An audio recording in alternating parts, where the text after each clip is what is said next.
The Grand Council chamber of the Galactic Federation stretched across 3 kilometers of polished obsidian, its crystalline dome reaching toward the stars that had witnessed 1,000 species rise and fall. Today, those same stars looked down upon something unprecedented, a single human standing before the combined might of 47 civilizations. Ambassador Elena Vasquez stood motionless at the chamber's center, her simple black diplomatic uniform a stark contrast to the elaborate regalia surrounding her. The council members loomed above on their elevated platforms, their various forms casting twisted shadows in the ethereal light. Some floated in containment fields, others skittered on countless legs, and a few existed as pure energy barely contained within force barriers. High Arbiter Vexthul, the ancient cephalopod whose species had ruled the galaxy for 3 millennia, unfurled his massive tentacles in a gesture of supreme authority.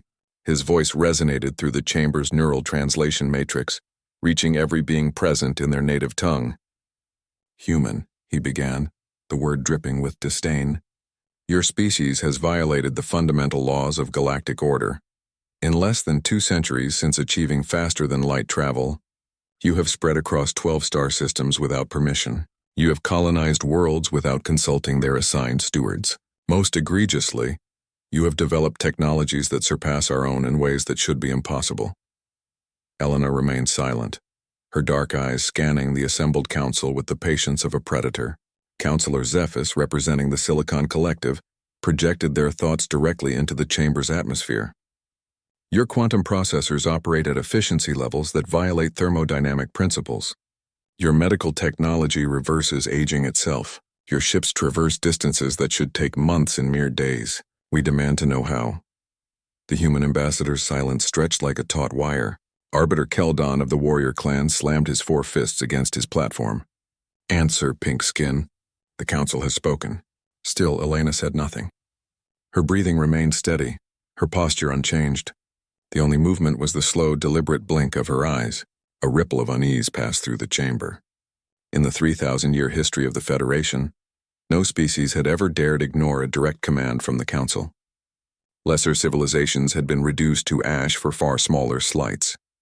High Arbiter Vexthul's chromatophores flashed angry crimson. "Perhaps you misunderstood the gravity of your situation, human.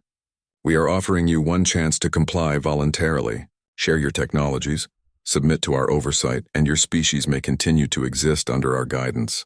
Refuse, and we will take what we need from the ashes of your worlds." Elena's lips curved into the faintest smile.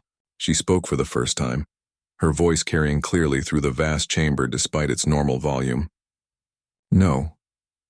The single word fell like a stone into still water, sending ripples of shock through the assembled beings. Translator matrices struggled to convey not just the word, but the absolute finality with which it was delivered. Councillor Draven of the Psychic Communion attempted to probe Elena's mind, seeking the secrets hidden within. Their mental tendrils struck something that felt like trying to grasp liquid mercury, slipping away the moment contact was made, leaving behind only an echo of vast emptiness. "Impossible," Draven whispered. "There is nothing there.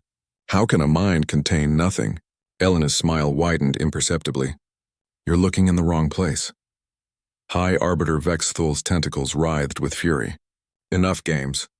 You will submit or your entire species will—" "Will what?" Elena interrupted, her voice still calm but now carrying an undertone that made several council members step back. "Extinction. We've faced that before. Subjugation. We've overthrown those who tried. War?" She paused, letting the word hang in the air like a blade. "You think you're the first to threaten humanity? The first to demand our submission? You're not even the first this century." The temperature in the chamber seemed to drop several degrees. The hegemony of Skell thought their bioweapons would make us kneel. Their plague worlds are now garden colonies where human children play. The machine hierarchs believed their perfect logic would dominate our chaotic minds. We taught them new definitions of both chaos and logic. The void touched tried to break our spirits with existential horror. We looked into their abyss and made it blink first. Each word was delivered with the casual tone of someone discussing the weather, but the council members began to understand they were hearing something else entirely, a recitation of extinct civilizations. Councillor Zephys's processors whirred frantically. Those species. The records show they simply vanished. No trace, no explanation. "Oh, there's always an explanation," Elena replied. "You're just not asking the right questions. You want to know how our technology works? How we achieve the impossible?